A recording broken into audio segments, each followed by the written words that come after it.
everyone, and welcome to a special Pride Month Rewind episode of Motivational Mondays. I'm your host, Corey Andrew Powell, and today we've gathered inspiring voices celebrating authenticity and resilience. You'll hear from wellness expert and author Oneika Mays on the importance of being your true self. Olympic icon Greg Louganis reflects on his early challenges as an openly gay athlete.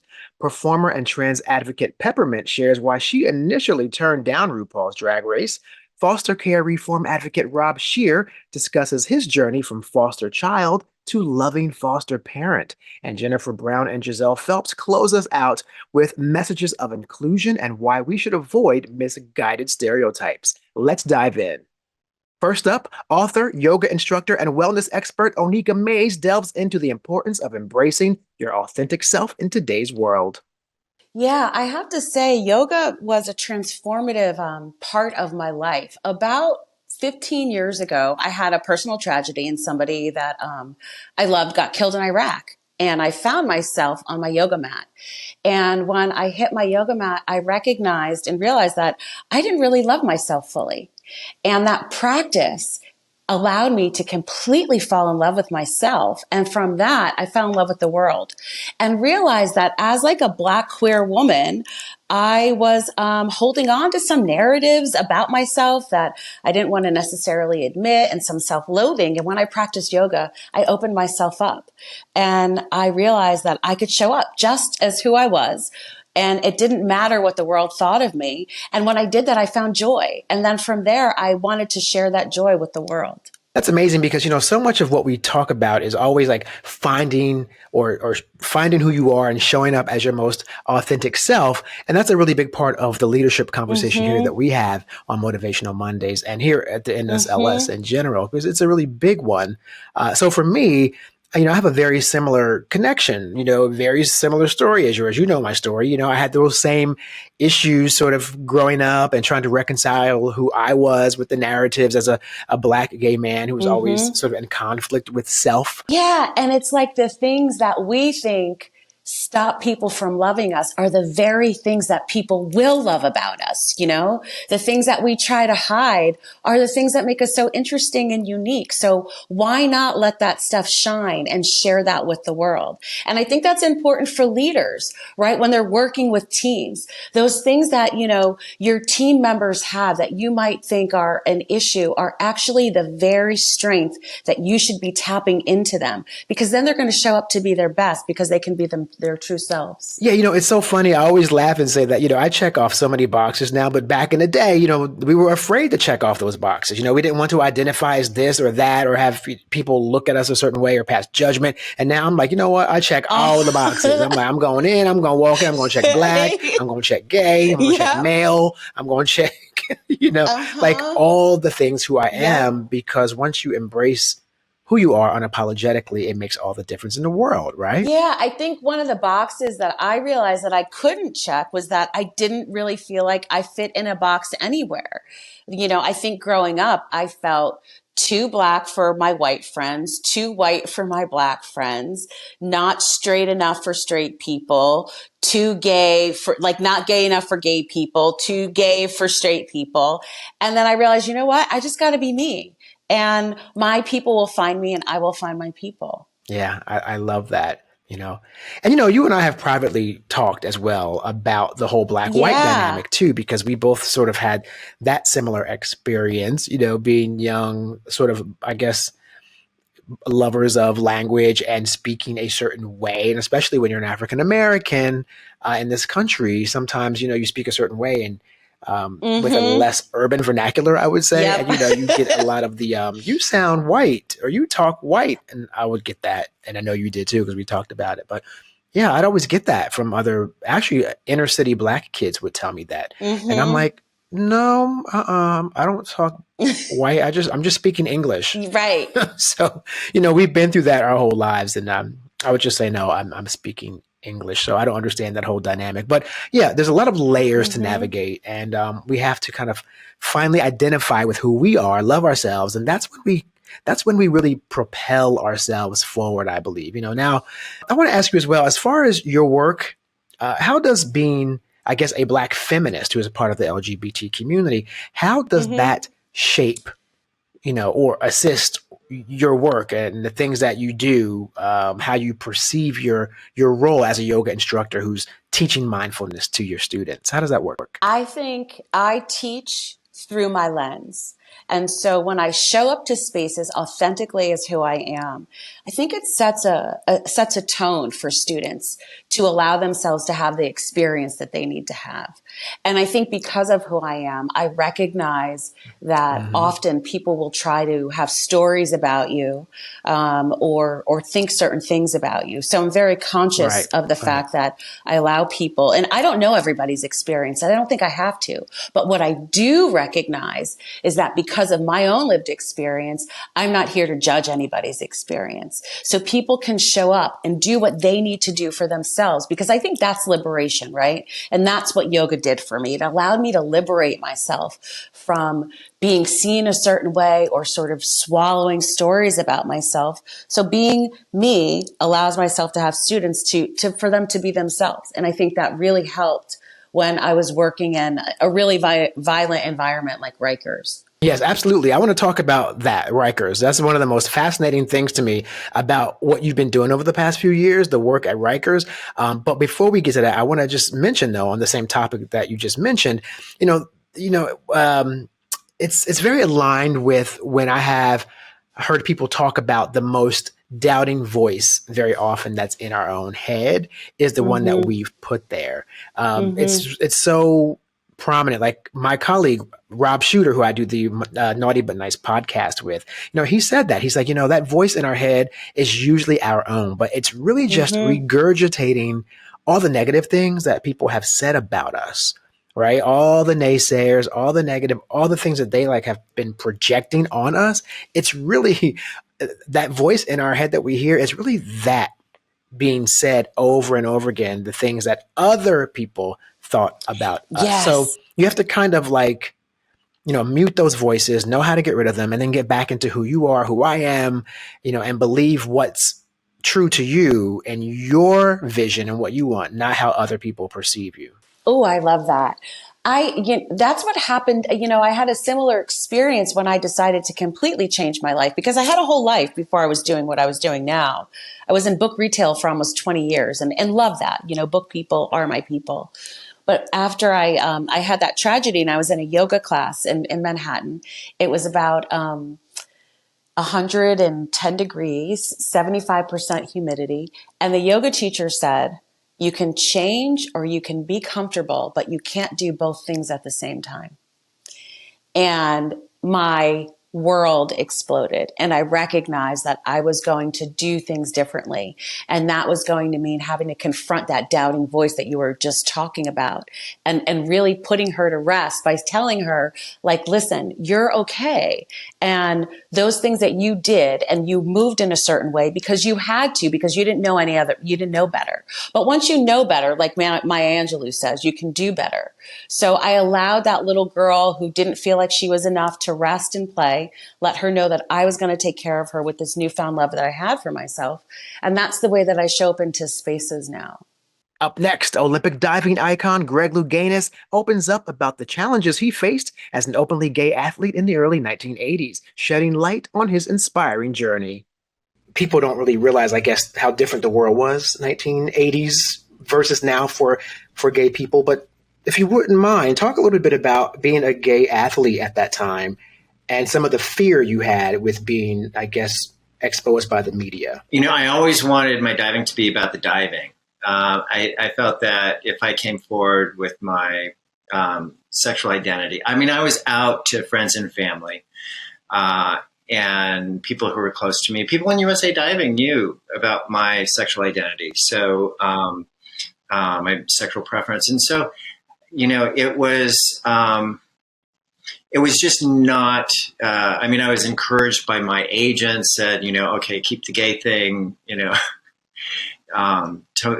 Just not be so open about that, because the concern was, commercial endorsements. People wouldn't want to work with you, and I'm sure it did cost me, potential sponsors.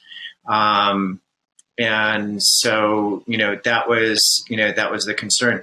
I justified it in the way that everybody's entitled to a private life. And so I just, maintained that. And also back in those days, the sports reporters, they were actually very respectful. In this day and age with social media, we are in so much in people's lives and in their personal lives. So it's really kind of a hard line. But I was just, I just didn't discuss my personal life with members of the media. It was I wanted the focus to be on the diving.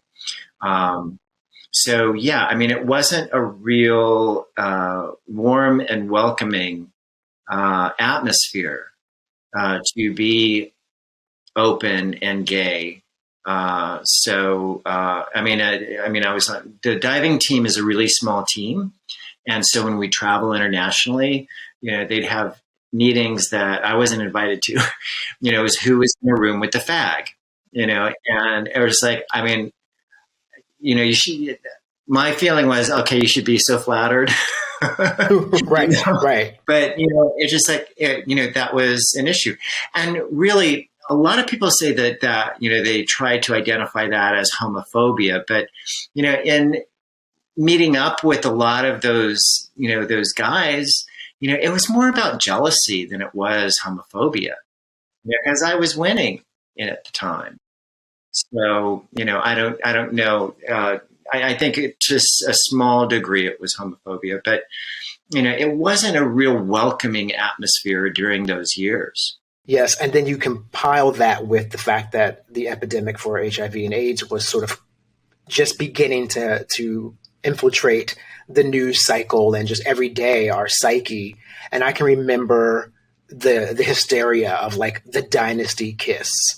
With Rock Hudson and all that, and people didn't know like if you could be in a room with a gay person that you might like implode or something, right? It was just a bunch of silliness to a degree, but then you did have a very real, I guess you had a real moment where you disclosed your HIV status at the time, which was definitely such a trailblazing thing to do. That was like, I guess 95 is when you actually did it. So it was past, I guess, your Olympics, but still, it was a pretty bold thing to do.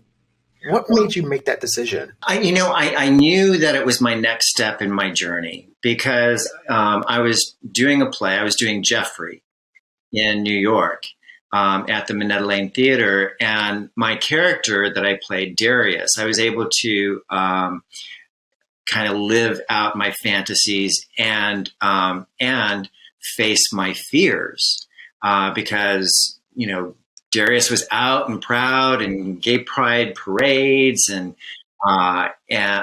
he was in Cats, he was a cast member in Cats, and but he also dies in the play, and his spirit comes back, and he tells the main character, I felt was a very poignant moment, is to hate AIDS, to tell Jeffrey to hate AIDS, not life.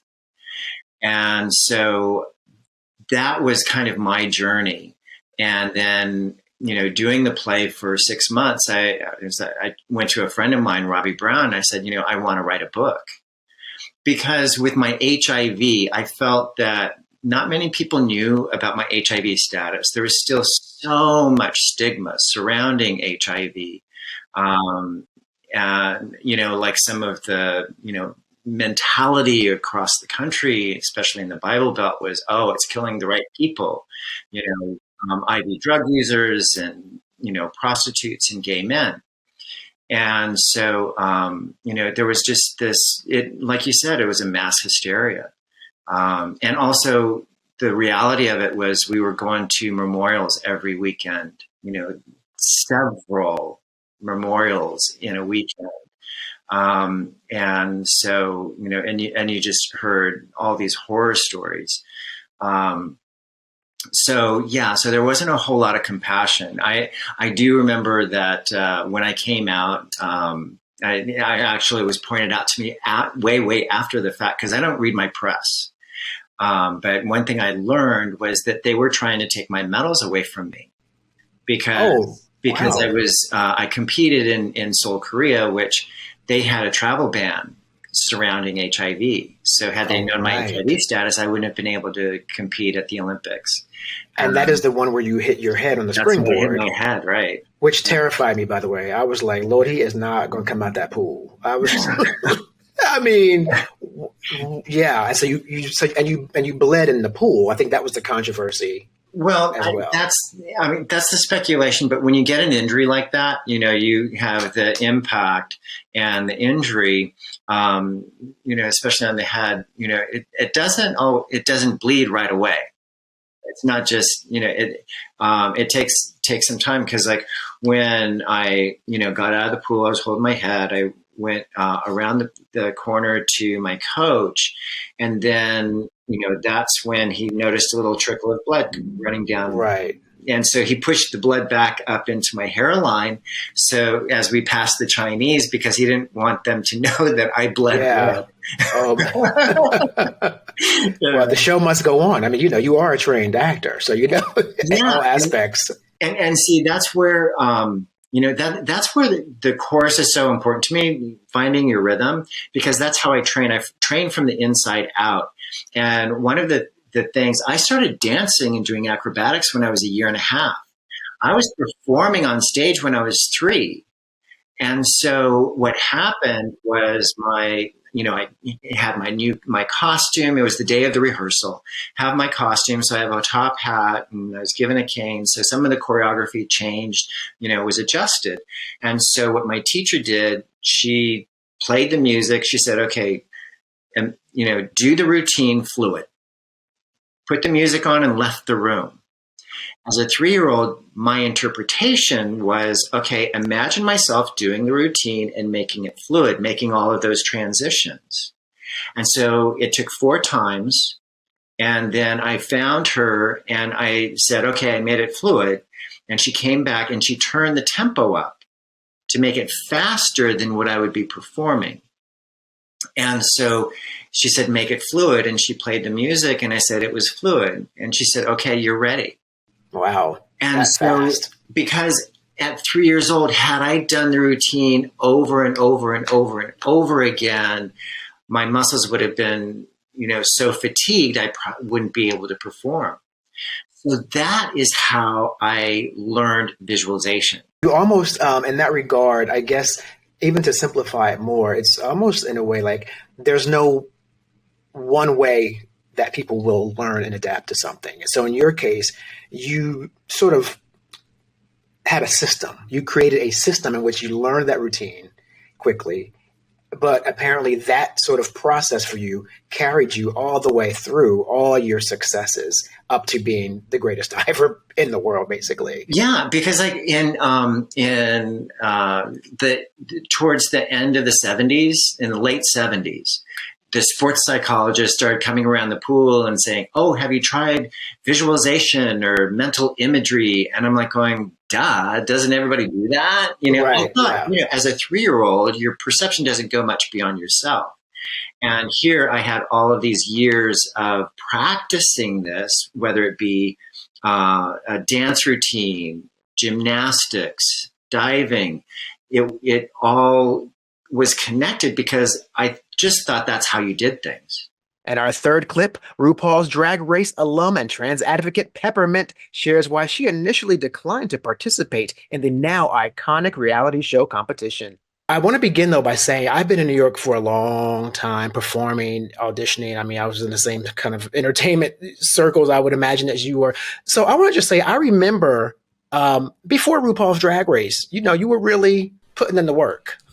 I remember seeing you like doing, promoting and doing your shows. So I want people to know, like, people think things are like overnight, but you have been putting in the work prior to that. So talk a little bit about the pre-RuPaul days when you were just a New York performer, like all of us struggling, trying to make it happen. I moved to New York to go to acting school, and I would do that during the day. And at night I would work at all the drag clubs. And at first it was just like every once in a while, and sometimes not even for money.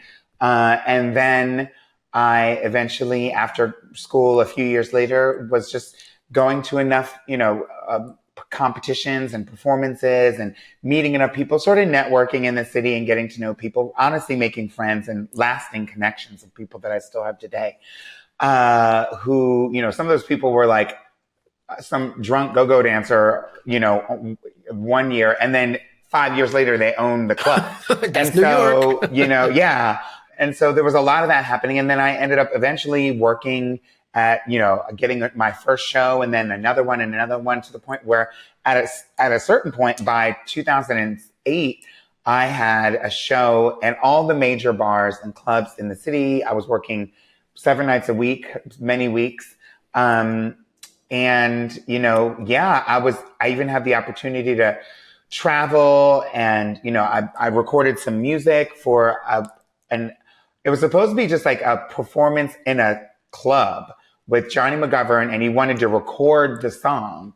And I was like, okay. So we recorded it for one performance of one show of one time. And then he ended up putting all those onto what he called the East Village mixtape, an album or a CD that, I was like, well, I'm going to make a music video for this. And I made a music video, and then it went on to the Logo channel had a program called the Click List, which is kind of like TRL, like you could call in and request the whatever. And so I was featured on that and was number 1 on the Click List for weeks and weeks. And at the time was the first drag entertainer to have a music video to play on the Logo channel. And so because of that, I was, people would travel in those years, people would travel to New York from other countries, other places, bar and club owners, people in the nightlife industry, entertainment folks, to see what was happening in New York City nightlife. And then they would bring it to wherever they were, So my first time out of the country, a couple of guys from England saw my performance at a club and were like, we want you to come to London. And they flew me out there and they put me up. And then, so I was traveling and performing and doing all these things and making music before I even before Drag Race was even on TV. And then eventually, obviously I went on to the show. Absolutely. So, but when it comes to drag as an art form itself, had that been something that you had aspired to do beforehand, or was it more like an organic extension of performing once you got to New York and you saw an opportunity? I mean, I'd done drag a bit, before moving to New York. It was very fun and I loved it, and I couldn't explain why. Now it's probably a lot more obvious, But at the time, it didn't even occur to me that a person could work and hold a job as a drag entertainer and make ends meet or do what they needed to do or be successful. When I was a kid, we only heard, what do you want to be? Your options are a police, a doctor, a lawyer, or a firefighter. Like, that's what we heard. And so I wasn't really thinking about drag as a career. I didn't even think of it as a job until I moved to New York. Where I'm from, which is, I'm from Pennsylvania and near the Delaware, near Philadelphia. And people at the time, drag entertainers were not doing drag for money. They were just doing it, maybe it would be a contest and they would win the prize, but that'd be it. And then certainly wasn't a career or a job that you would go to. And so it wasn't until I moved to New York that I was able to envision working in the clubs and doing it on a weekly basis where people were coming back and, you were getting paid to be there and they wanted me to be there. And so once that happened, I realized, okay, maybe there's a future here. Yeah, and it's fascinating too, because as you mentioned, there's an evolution that happens. Whereas even for me growing up, there was all negativity around any man who would wear makeup, so to speak, in that sort of very basic term. And drag was this sort of very taboo thing, sort of backroom. And I remember for me, the moment that I saw the original RuPaul show on VH1, it blew my mind because I was like, but did he just land an actual like major cable TV show in full drag? And that was an amazing moment where, I mean, obviously it became the catalyst for so many of you all who have gone on to do great things. Did that show impact you at all when it first started, or was it something you realized later? Well, personally, it didn't. I mean, I sort of first of all, RuPaul has obviously always been a trailblazer for me, I think for the community and definitely for the art form of drag. And I remember watching the RuPaul show on VH1, the talk show, obviously 10 years, but it was like 1992. Or maybe 1996, actually, whatever, it was in the 90s. And that was obviously before Drag Race came out. And so I obviously knew who RuPaul was, always really inspired by Ru. I thought that was amazing. I mean, the fact that when RuPaul released Supermodel and it was playing on MTV in 1990, or maybe 91, whatever, next to all of these mainstream artists in music and television, that also blew my mind, that it felt like one of us had sort of arrived. Obviously that was like 15 years before Drag Race ever came around. And so there was still more to be done. But when Drag Race came out on TV, I mean, before it actually ever aired, one of the producers, or someone representing the show was going around to a lot of the bars and clubs in New York, probably around the country, but definitely in New York, and asking if we wanted to audition. They asked me if I wanted to be on the show. And I said, no, I don't even think they asked me to audition. I think they were like, we're doing the show. Would you like to do it? And I was like, this sounds shady, because it was so uniquely different, right? You didn't know what this was. Like, is this a bad thing?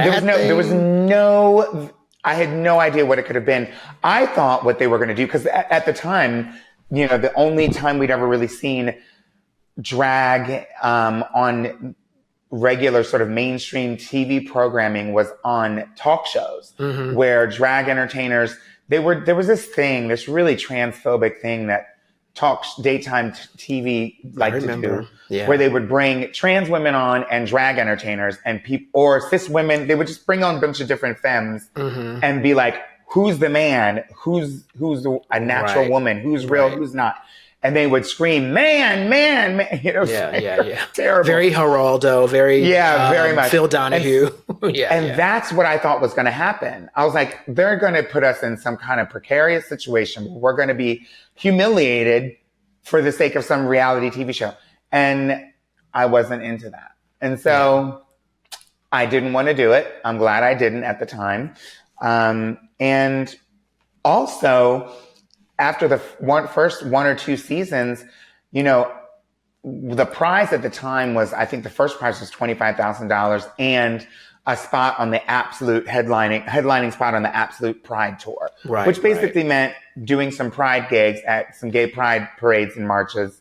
And, that's that. I was already doing that kind of stuff. I was traveling to London and Amsterdam and Australia. So I was like, what do I want to do this for? And it wasn't until later that the show became more popular. The platform got bigger. The opportunities that for people were getting larger as drag, because as a result of the show was becoming more part of the mainstream. And then the desire for it also grew. Now people want drag entertainers at their birthday parties and at their book, the drag queen story hours, if it's not banned. Well, unfortunately, because you just mentioned all these beautiful things about the evolution of the art form, and that it really is an art form. And so now, as we pivot to that, how do you feel when you now have to be faced with what seemed to be this progressive evolution of us going forward and being inclusive, and drag being this actually part of a American fiber where Ru has won a bazillion Emmys for the show. I mean, bitch has a lot of Emmys. He has a lot of Emmys. And now, but then fast forward to banning drag performances across the country to the point where in some instances it could be a felony. What are your reflections on that? What do you feel? It's upsetting. It's just upsetting, but it's obviously upsetting, and I don't want these things to happen. And I think it's a signal to us that we need to do whatever it is that we need to do to fight back against these things, to speak out against them, to show people the truth, because a lot of these things are just really, overblown, conflated, not, really not accurate representation of whatever it is that they're talking about. whether it's drag shows or whether it's trans healthcare or the accurate portrayal and account of Black history in our country. It's just they're lying about it and saying it's one thing and when it's really another. And so I think that it's important that we tell the truth and tell our own stories. And it shows me that I believe we should participate as best we can in the voting process if you're not being blocked from that as well. Right. Yeah. Because there's a whole other dynamic there by which people who kind of look like you and me are facing a lot of voter suppression acts across the country. Mm-hmm. And so that's also a problem. Yeah. Yeah. So I think that there's always something that can be done. I think I try my best to lead with empathy and just give people the benefit of the doubt and assume they're not being shady. But a lot of these things, these attacks on our community, what they're trying to do is make everyone, including us, feel like they are the norm and that they're widespread and that it's millions of people trying to ban drag and trying to ban this and it. It's not. It's just a very small group of people. And if we look and do the research, it's actually literally the same human beings doing it in every state, like traveling from state to state saying, I can help you with your drag queen problem. Right. Proud out parent Rob Shear reflects on his journey from being a foster child to becoming a foster parent and now adoptive parent of his own children. It's a great story of the transforming power of love and family. Your background is you were in the foster system. Yeah, I did. I was actually the youngest of 10 children, and my mother had been married 6 times. We lived in and out of every shelter in Maryland, Virginia, and DC. I don't ever remember a picture hung on the wall. I don't remember a Christmas tree, and I sure do not remember her ever saying, I love you. But I always remember the monster that she would allow into our home, which was my father. Coming from such an abusive household where I'm 55 years old and every day I am reminded of the abuse by the scars on my legs from the cigarettes that my father would put out on us children. And that's just the way my life was. And that's what I thought family was supposed to be. And then I turned 12. And when I turned 12, my parents passed away. And it was one of the greatest gifts that could have ever been given to me, Corey, because for me, I had already known about foster care. I had siblings that had already gone into the system because of, the fact of truancy or, my family couldn't feed them. And so I knew that foster care, what I thought as a young boy, that it was a savior. Well, little did I know that as I walked up that house with my trash bag, that I would walk into a home that, I thought loved me. I remember that I decided at the age of 12 that I wasn't going to be a statistic, that I wasn't going to let the trash bag define me. And I went to school every single day. And in the fall of 1984, I turned 18 years old. I couldn't believe it. I had actually made it. I had actually made something of myself. By that point, my brothers and sisters had already fallen to the wayside. There was already teenage pregnancy. There was drug addiction. There was incarceration. There was suicide. So I had seen the gambit with my siblings. But for me, I was finally going to graduate high school. Little did I know, Corey, that when I walked home from school on that fall day and walked into the front door of the place that I thought was my home, there it sat. Something that I had not seen in years, that I had not even thought about, my trash bag. And it was full of my belongings. I remember looking at my foster parents, who I actually called mom and dad. And I said, what is this? And they said, it's your stuff. And I said, why? And they said, because you can't live here any longer. I said, what do you mean? And they said, you're 18 years old and we're no longer going to get a check from the state. So since we're not going to get a check, you can't live here. And I literally became homeless. Wow. It's so that component right there we have to elaborate on, because I don't think people do know about that part of the foster care system. I think the term is called aged out, right? When you age out of the system, so to speak, and you turn 18. I've never heard that it could be that abrupt. That when you turn 18, the actual family that you may have been with for a few years, they just turn it off because there's a check associated with taking care of these children. There's a it's a financial opportunity for a Oh, lot of families. a total financial response opportunity. The fact is that this industry, as we call foster care, is no more than an industry that makes money on the backs of children. Okay, let's make sure that we understand. The foster care system is not broken, Corey. The foster care system is shattered. It is absolutely shattered. And as you said in the beginning, children are taken from homes, and understanding that 64% of children who enter the foster care system enter because of the word neglect. Okay, the word neglect. Understand that that word is defined differently in every state and every county. But I want to tell you the definition of neglect. It's called poverty. It's called poverty. The fact is that as a community, our forefathers built it for one reason: to take care of each other. When someone falls, we need to be there to lift them up. We do not yank their children away from them. Because they're not able to provide food on the table because we don't pay a living wage, we take their children. I understand that children come into the system from abuse. I was one of those kids. 2 of my 5 children came into the system because of severe abuse. That I get. But what I don't understand is when a child turns 18, 19, some states it's 20, and we have put them in a system because of a choice someone else made, then all of a sudden we turn our backs on them. We come in as these saviors when we put them in the system, but then when it's time to leave the system, we say not a word. And that's what happened to me. Every day I would go to school. Every day I would hide my trash bag behind the bushes. I would walk in the school. I hope kids wouldn't make fun of me and remind me of the holes in my shoes because I knew they were there because I felt the water coming through them. I hope that kids wouldn't remind me of my stench because I can tell you I don't remember the last time I had showered in some months, or the fact that I had not brushed my teeth and my long scraggly hair. And I used to wait till all the kids left the cafeteria, and I would dig through the trash and gather as much food as I could because I didn't know if I would eat that night. And then I remember in the spring of 1985, I finally made it. I made it. I was a kid that was getting ready to graduate. And you've got to understand, only 54% of kids in foster care actually graduate from high school. And I was making it. I would sit in Mrs. Brown's English class, and I would watch the guidance counselor come in, and she would take children out of the classroom to talk about their future. I would sit there and I could hear in my head screaming at them, look at me, look at me. Because the fact is that if you looked at me, you have to acknowledge you failed me. You failed me.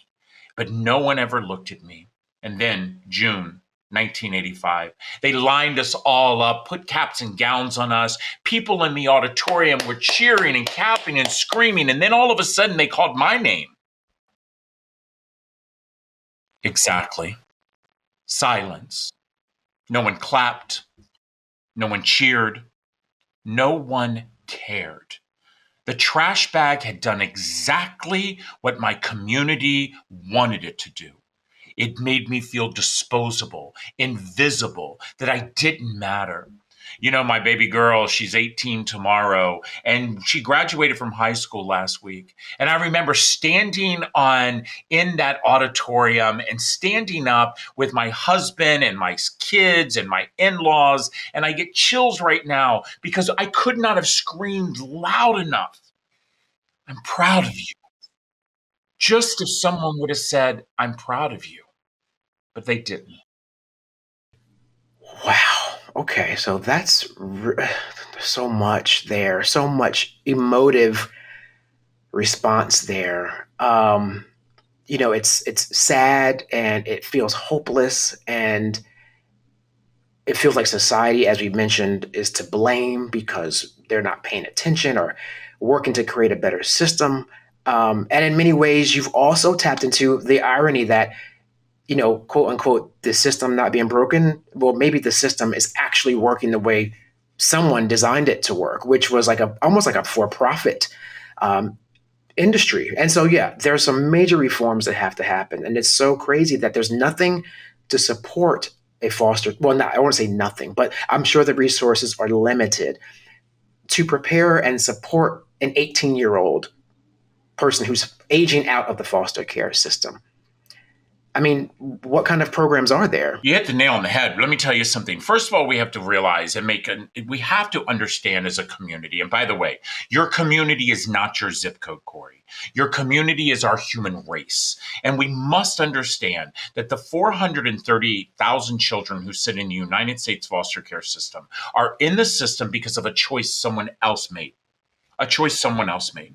So all of a sudden, we stick them in this shattered system. Some of them go to homes that are worse than the homes that we took them from. Okay. Then they are moved around from house to house to house to house, from school to school to school to school. Trauma, trauma, trauma, trauma. And then all of a sudden, they turn 16, 17. And then we want to come to them and say, hey, let's talk about what we're going to do when you turn 18. By the way, I'm so pissed off at you by that point. I don't even want you to talk to me. You know, I don't want you to speak to me. I want away from you. I want to get as far away as I can, because every time that a social worker walks into a door, it triggers a child in the system, because we must prepare these children from the day they walk in of where are they going to be when they turn 18. And let me tell you where they should be. We as a society need to do two things in the system. Number one, financially place these children in a better position than when they arrived in the system. And if you can give a foster parent a stipend every single month, and by the way, I live in a state where they pay the highest amount, almost $1,000 a kid a month, with no questions asked. Why can't we take some of that money and put it in an interest-bearing savings account? Save that money up for that child so they have a net. You know, my son arrived at the age of 18 in 2019. He'd been in foster care most of his life, in and out, in and out. My husband and I never thought we'd have a fifth child. But when he arrived literally with a trash bag and with no future. You know, the fact that I look at my son now, who is, by the way, just finished his sophomore year at college and getting ready to study abroad for a year. You know, I look at the fact that where would my son be if my husband and I had not stepped up? He would have been like the 30,000 children that we see in the United States that age out every single year. And 70%, listen to that number, Corey. 70% of 30,000 children every year become homeless, just like I was. And last but not least, diversity advocates Jennifer Brown and Giselle Phelps deliver heartfelt messages of inclusion and support for the LGBTQIA plus community. It's almost like the opposite end of that, where she is actually going into organizations and being like, no, we're a normal community. Like, we're the same as you. We put our pants on one leg at a time. You know, we're diverse as everyone else. So Jennifer, when it comes to that kind of, I guess, if you will, movement in some parts of the country, how does that impact what you do when you go into corporations and organizations and your whole purpose is to unify and normalize the LGBTQ community for organizations? Oh, that's right. I mean, yeah, thanks for having me. We spend so much of our lives, you know, in our professional capacities, and it's interesting to think about, even just hybrid or remotely, the culture of our workplace has so much to do with our own journeys of belonging and becoming and coming out as all the things that we are. And sometimes the workplace is the place that encourages people to actually do that work. Ironically, you know, some of the employers have made it a priority over the many, many years I've been consulting in it, to be a welcoming environment and to be very overt about that. So around the world, especially, this is true. If you have the privilege of working for some of the companies that I get to support, there is a more open conversation going on there than there is in the society, in their communities, right around the world. I mean, legal, not legal. It's down to that question. And that's always been true. So you get this sense when you're inside these walls of these companies that there's protection, there's commitment. And I know right now it feels shaky. You know, we're reading a lot of headlines around support being kind of rescinded and not being as strong as we would have thought it was, and we thought it was. And I think that's destabilizing for a lot of us, because the Edelman Trust Index points out that you know, private institutions and companies are much more trusted than our own government at this point. You know, people sort of look to companies, rightly or wrongly, as somewhat of these arbiters of social change and advocacy. And that's kind of what we've gotten used to. And then it's just very unsettling what's happening to watch how these companies are responding to the pushback, which has never been so targeted and strong. I will say that. So they're having to kind of choose and straddle this line or thread the needle or whichever metaphor you want to use. And it's a very uncomfortable place, but it's making a lot of us, I think, really uncomfortable because it's, we think that demographics are on our side. We know that society is changing. We know that smart companies need to change with it. We know they know that. And so seeing the caving behavior, when it's not convenient or when it becomes more difficult or challenging and not standing by the community is really troublesome. So I know what I'm saying when I go in. I say, look, which side do you want to be on? Like, what kind of future do you envision? And do you want to thrive? And do you want to attract and retain great people? Do you want to cater to customers that are changing and really understand their world? Because there is no business without understanding who your constituents are. And so all those like business case things are still in place. But certainly they're being rattled. They're being tested. Yeah. And I think, not to call out any brands, but I would just mention things that have been in the headlines. So I'm not really calling them out. I mean, two of the biggest examples would be the Bud Light situation, obviously, and then Target, I believe, is the other, those two. And, and Target, and what's crazy about both of those, I want to make sure the public understands that both of those corporations for years have been allies. There's been a rainbow on that Bud Light bottle every year that I've been in New York City during Pride. And I've seen that little, not so little, I've seen the LGBT Pride section in Target with the clothing and little kids' clothing with the rainbow as well. Little kids have, in many cases, two same-sex parents. And that rainbow for them symbolizes the two dads or two moms that they love. So this notion that somehow that's a negative or something that's derogatory, I think is a false narrative completely.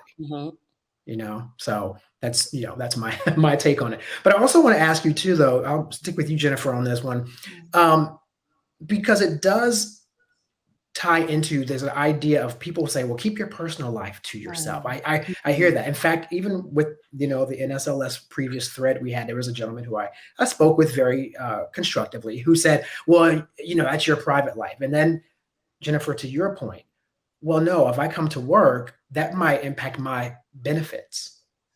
My same-sex partner may not be covered if my employer doesn't provide. I mean, so talk about that component of why it's important to actually have that inclusion in place for the avoidance of discrimination. Right. And by the way, we can't innovate and be creative and trust each other and sort of, the things that grease the wheels of business and creation if we don't feel comfortable and we don't feel like we belong. I just think it's so, if anybody's ever tried to do that, it feels like you're kind of managing your psychological safety at the same time as you're trying to be productive. And it's really the uncertainty about whether you're supported is so, it's so distracting and destructive, I think. And ultimately, it causes a lot of retention issues for not just LGBTQ people, but everyone who hasn't felt welcomed in the workplace. And by the way, that's everyone that's not a probably cisgender white straight man historically. So I think that we have to see this for how important it is. And it is the benefits, but it's the culture as well. It's the day to day. It's what you hear. It's what you don't hear. It's what you see in leadership or who you don't see. It's the commitments that your company honors or doesn't. So we're always kind of taking this pulse of, am I supported here? Can I relax and feel a sense of belonging? And belonging is a really big word now. And I relate it. I mean, I'd love to hear, Giselle, your thoughts, but it's very popular, I think, amongst younger generations, as I've noticed it, because I remember the days when it was just D, diversity. And then we sort of added the I, and then the E has been added, and now we're in the B land, and it just keeps growing, which is awesome. I love that. I love language and words. I think they're very important and they signify something important, but belonging is a very popular way to talk about these concepts. And I'll tell you, the younger generation's demanding to feel it, to experience it, to witness it, to have the receipts. So I don't know, companies think they can kind of bargain with this, and I don't think they can. So they're playing a short game, but I think they're sort of losing the thread of what the future is really going to look like and how they need to earn and maintain the trust and relationships that have gotten us this far. Yeah, yeah, especially because Gen Z, as we know, that's specifically one of the most watched and one of the most sort of like scrutinized, but looked after and looked at generations really in a while, maybe since the 1960s. And they are demanding social consciousness from the brands. They demand it. And it's interesting, though, about that topic, Giselle, the idea of being able to show up as who you are. You know, for many of us who are more visibly ethnic people who are also of the LGBTQ community, I had to like kind of put that very, so, you know, we walk into a room, we're sort of Black first, and then we're LGBT. We don't have a choice in how people perceive us first. So we live at like these sort of intersectionality of two things. And even for Jennifer, you know, you too. I mean, you're dealing with things as a woman, which has its own area as discrimination, no matter what color you are. And then you add to that the LGBT component. So Giselle, talk a little bit about, you know, building allyship across different identities and why that is important. Yeah, I mean, again, a fantastic question. And I'm still kind of simmering on Jennifer's point there about the concept of belonging, right? And when I think about belonging, I think of community, right? And so is there a community for my identities within this organization? And so, Corey, I mean, you're spot on in the sense that for me, for example, I'm Black, I'm a woman, and I'm bisexual. And all of those intersections intersect for me daily. All of those identities intersect for me on a daily basis simultaneously. And when I show up in a space, typically my Blackness is going to show up first. So even before we get to, you know, then probably the fact that I'm a woman, if I'm dressed, you know, presenting femininely or whatever. And then, you know, possibly, you know, my identity, depending on the space and the nature of the conversation, right? I actually just had a very interesting conversation yesterday with a media personality who interviewed one of my clients. And the person said to me that, you know, they didn't know I was queer. And they said, oh, I would never know. And I thought, okay, well, you know, implying that like I don't appear so. Right. Yeah. And so I'm like, well, we really need to move past that, because what does a queer person look like? Right. And we know now that it's everything. I mean, it's the soccer mom, it's the construction worker, it's, you know, it's the lady at the grocery store. I mean, it's everyone. And I remember hearing all these really silly tropes when I was growing up, and I would come out to people and they'd be like, oh, I knew you were gay because you smiled and you showed all your teeth when you smiled. Like stuff. Stuff like that, right? Or, oh, I knew you were gay because you dressed really nice when you came to school. I'm like, but people dress nice, like, you know. So I think that's a problem. People are sort of assigning all these weird things to what's gay. Like, no, you don't know anyone's gay until they tell you they are. Exactly. You're not going to be able to know just by, you know, again, maybe if I'm wearing a t-shirt that says, you know, I'm gay, I'm LGBTQ plus, like maybe, you know, then you might be able to infer, oh, okay. But, you know, so when you talk about allyship, right, and how people can, it's changed, it's a lot of unprogramming. And, you know, we've all been conditioned along, you know, these hetero norms, right? And I think especially and that's really what the younger generation is challenging really fiercely, right? And so when you are in a workplace or a part of any community, you really have to challenge yourself to think beyond, you know, heteronormative terms, beyond the binary even, right? So in terms of somebody's overall identity. And I think that and these are new conversations, like that's the reality. These are new conversations, and they're conversations that have really become part of the mainstream in more substantial ways over the last, 5 years or so, right? And so these are, for a lot of people, new ways of thinking. And I find that, when you broker these conversations. Folks are open to listening, but it's going to take time, right? For people to change, centuries of thinking around identity, sexual orientation, and gender identity. Thank you once again for joining us for this special Pride Month Rewind episode of Motivational Mondays. I hope these stories have inspired you to embrace your true self and support others in doing the same.